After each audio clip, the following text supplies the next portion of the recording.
Hey everybody, I'm Gemma, and I am the author of A System Breaker's Guide. And today I'm going to be talking about how nobody is really truly self-made. And I think people love that phrase self-made because it sounds powerful. But the older I get, I begin to realize that it's really just a farce. So let's dive into this. I think society frames success and being self made, quote unquote, based on status and fame and wealth, influence, visibility. Also, how much money you have in the bank, right? Because you could argue money is power.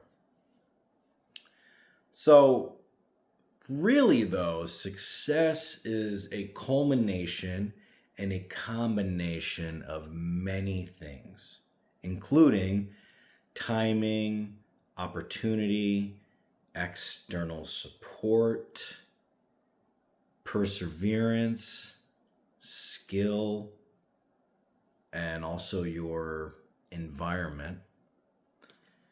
And I think a lot of people believe that, well, you have to be ready for luck when it arrives, or you have to make your own luck. Well, that's one of the things we're going to explore during this episode. Because just because you are prepared to receive the luck doesn't really mean you could be, or you have been truly self-made. So luck has a big component to it. So I feel like, in general, the American bootstrap myth, so if we put in 50, 60 hours of hard work every week and we grind and we grind and we grind some more, and somehow, some way, we'll be successful. And honestly, I think that idea needs to be challenged a little bit, because you have to look at first how you were raised, who raised you, and what environment. And then also, who gave you opportunities, who discovered you, who financed you, who introduced you, and what systems benefited from you. So it doesn't invalidate hard work. It just means that success is more complicated than just slogans. Okay. So I'm going to talk about certain famous people, not so famous people, during this episode, so that we can really explore what self-made is and what self-made is not.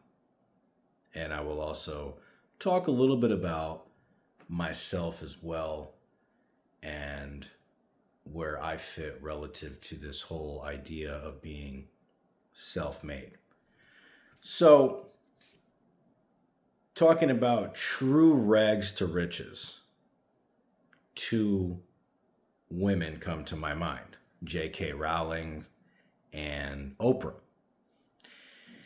And Oprah, she had grown up in severe poverty and had to overcome abuse. And not to mention, she grew up in rural Mississippi. So there weren't a lot of avenues for advancement.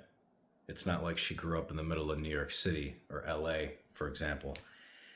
And she obviously possessed some media talent and good timing for television.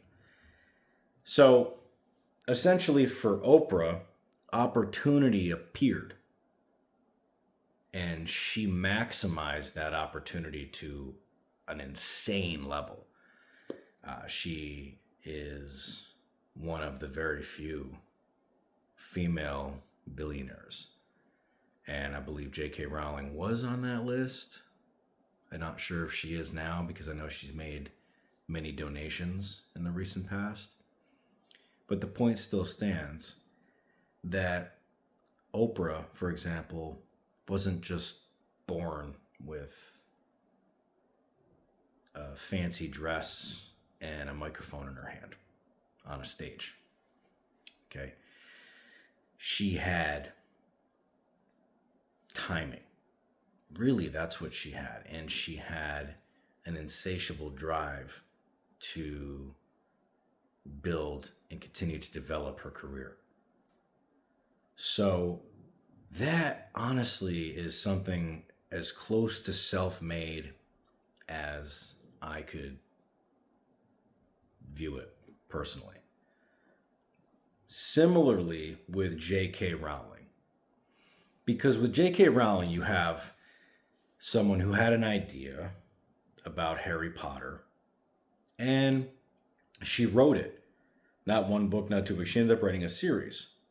Now, this was a time where it was a little bit more difficult to submit your works to literary agents, and also a time where if you didn't have an agent, you didn't get published. So, also, think about it. She's living in poverty. She's on welfare. She's written this book. And she has to literally snail mail her entire manuscript of Harry Potter to all these different literary agents. And she did that, okay, over the course of some time.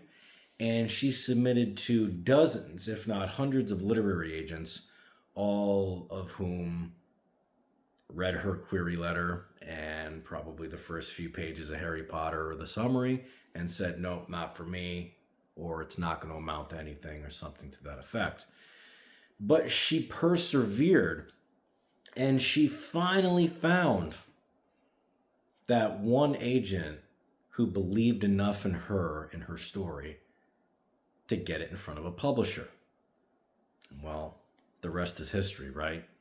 So listen, Oprah has talent for being on screen and for basically being a general media talent, right? J.K. Rowling has general talent for being a writer, right? The idea for Harry Potter is very interesting, and of course it has sold to, I think, hundreds of millions of people over the last decade or so, and it's extremely popular. And I think that there was a statistic where she had released, I believe, one of the last books in the series, and it was just crazy, and she still holds the record. It sold like millions of copies within the first 24 hours, which is just absolutely unheard of. So the point is, in my opinion, Oprah and J.K. Rowling's, they're probably the two most exact examples of what I think people truly mean when they say self-made. Although they still had talent and they persevered. They never gave up. Okay, they still had those two things. And of course, Oprah had a break and J.K. Rowling got a break, specifically when Oprah landed her first show, hooked up with the producer, and I don't mean in a sexual way. I'm just saying she got a producer, someone to believe in her, someone to believe in her show. Same with J.K. Rowling. She got that agent to take on her work. So now let's move on to something a little bit more in between. Not truly self-made, but still self-made. So if any of you follow or have heard of the show Gold Rush, it's been on for over a decade now, I believe. And they basically follow these gold miners up in the Yukon. I think it's British Columbia area.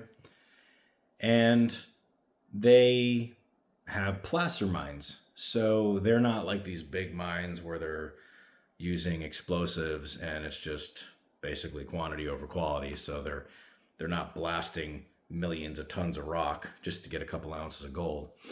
It's more like they're sluicing 500,000 yards or 1,000,000 yards of dirt to end up with 5 or 6,000 ounces of gold. Okay. So anyway, one guy on there is Parker Schnabel. He's now, I think, 31, 32 years old. And you can see him on the earlier episodes of Gold Rush. His grandfather was a gold miner and had some land, had some leased properties. Also, he was out there on the mine site with his grandfather, and he seemed interested. Parker was genuinely interested in the gold mining. So he would go out there with his grandfather. And long story short, one of his first seasons, he ended up mining, I think it was 38 ounces of gold. Now, based on those standards at the time, probably worth maybe $50,000. So not a crazy chunk of change, but he was only a teenager at the time, right? And his grandfather, John, was still had him under his wing at that point, okay? Even though he was really old and had health issues, so he wasn't really running the machines anymore. He was more just like, well, you should go do this, do that. Go talk to this guy, talk to that guy. So Parker was essentially grandfathered into the industry by his own grandfather. Now, to me, that doesn't mean that he wasn't self-made, because let me tell you something. He ended up getting the Discovery Channel exposure, and he ended up getting on the show. And the key point is, even though he had his grandfather, he didn't just spawn into the Yukon naked with an excavator. That's not what he did. And he had to persevere, and he had to aggressively grow his business. So I feel like Parker Schnabel from Gold Rush is an intermediate example of almost totally self-made, but not quite, because if it wasn't for John Schnabel, who knows where Parker would be now. And we move on to another podcaster, for example, Joe Rogan, okay, and his buddy Dana White with the UFC. I'm sure you're very familiar with those names. What's interesting about Joe Rogan is even now, he holds himself out to be a comedian. And honestly, I do like Joe and I like his podcasts, but I think the vast majority of people would probably rather listen to one of his podcasts than listen to his jokes. And I'm really just being honest about what's out there right now on the internet about how people feel about Joe Rogan. But like I said, that's his core identity. Even now, even after, so he made a $100 million deal with Spotify in 2020. Now he's just making another $250 million deal with Spotify. And it's no longer exclusive, so he can put his podcast on other platforms as well. $350 million deal. Not for comedy, but for podcasting. Okay? Basically, he's interviewing other people. Not doing comedy, but yet his core identity is still laser focused on comedy. So he had the martial arts background, right? He was going out there back in the 90s and he was going to these basically UFC number 1, UFC number 2. He'd be there because he was practicing Brazilian Jiu-Jitsu at the time. And he was really into martial arts. I think he was lifting at the time too. So my point is, he was kind of at the right place, right time. And it's funny because Dana White reached out to Joe and was like, hey, Joe, I saw you at the event. Do you want to start doing interviews for me, interviewing the fighters? And Joe initially said, nah, Dana, thanks, but no thanks. I just want to do my comedy career. And then people also know Joe Rogan from Fear Factor, right? Well, guess what? Joe Rogan has openly stated he really didn't like it, didn't want to do it, especially not for that long. And the only reason he did do it was to finance his comedy career. Joe Rogan was and still is laser focused on his comedy career, even though that is not why he is successful and probably will never be. So that's an interesting thing about Joe Rogan. Still laser focused on, I'm a comedian, but yet that's not where he's making his money, and that's not really how people perceive him. Now, Dana White. Dana White is probably less self-made than I think most people think. He did persevere, but Dana White essentially had a bank in his back pocket. He happened to go to school with the Fertitta brothers, and they had money. That family had money. And I'm talking millions of dollars in cash liquidity. And that is what he used to finance the UFC in the early days. Now, mind you, many people, even system controllers, okay, in the industry, for example, the networks, they essentially believed that the UFC was equivalent to human cockfighting back in the 90s, and the major networks didn't want it, and it was only a pay-per-view thing, and they didn't think it would amount to anything. But man, were they so wrong. Now listen, at the time, this is what's interesting. Neither Joe nor Dana knew that the UFC would go from losing money, almost bankrupt, to a multi-billion-dollar business within the next 10, 20 years. So essentially, the UFC was dead. Dana had already taken out millions of dollars in loans from the Fertitta brothers. And finally, Dana went back to the Fertitta brothers and said, hey, man, I need like another $3 million. And this is back in the 90s, and this is cash that Dana needed. So after a little bit of arm twisting, Fertitta was like, okay, here you go. Here's the $3 million. Now, by today's standards, you could argue that's probably about $10 million in cash. Didn't have to go to a bank, just went to his buddy. Buddy said, okay. And Dana was able to revive it. So hard work matters, but as far as Dana White was concerned, it definitely had a lot to do with proximity to capital. Now, let me talk about the complete opposite end of the spectrum. So we have some contrast here. Trump, whether you love him or hate him, he's the perfect contrast example because everything essentially was inherited. Now you could say, well, wait a minute. He's got this business and that business. He had his real estate. Okay, I'm not disputing that Trump has had his name on probably hundreds of businesses and maybe thousands of properties. But that doesn't mean he was self-made. And to be honest with you, Trump is not really that great of a business person. Trump has probably lost more companies than he has actually profited from. But it doesn't matter to him because he can just absorb it. So just because you have 100 companies doesn't mean you're a good businessman. But that's not really the point here. He didn't just grow up with a silver spoon in his mouth. He is an example of growing up with a platinum spoon in the mouth. So he had extreme inherited wealth. He had extreme family connections, branding, elite networks, and real estate infrastructure as well. So he has skill. Like I said, love him or hate him, but definitely not self-made.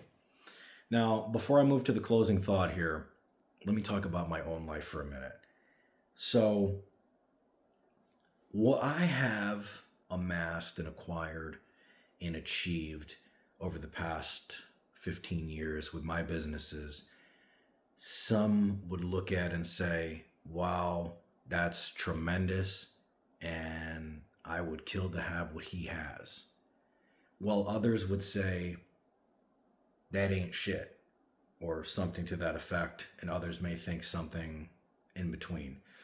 So the whole being self-made thing is also somewhat relative, and what I have and what I've amassed is irrelevant to this episode. What I'm trying to say is,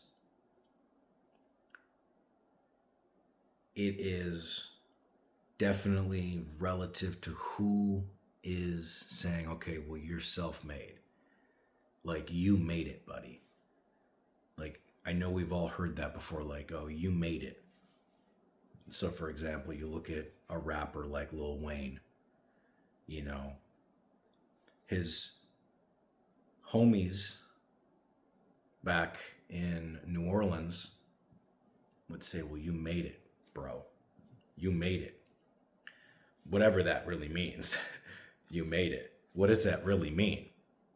That you have 10 million followers, that you have $10 million in the bank, that you signed a $100 million record deal? What does you made it, bro, really mean? So it definitely is relative, and it depends on who you're talking to. Also, someone who has amassed a crazy amount of wealth, so like a billionaire, could look at someone like me and say, wow, you know, you are really successful.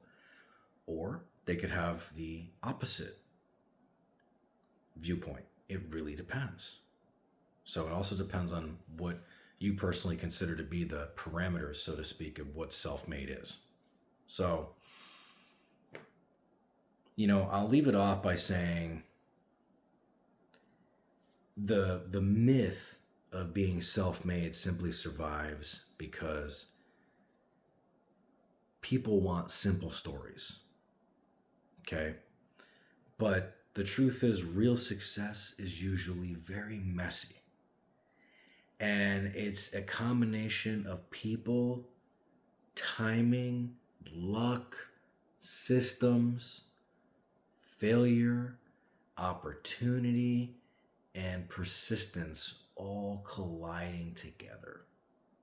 And when you do really make it, it's like a supernova.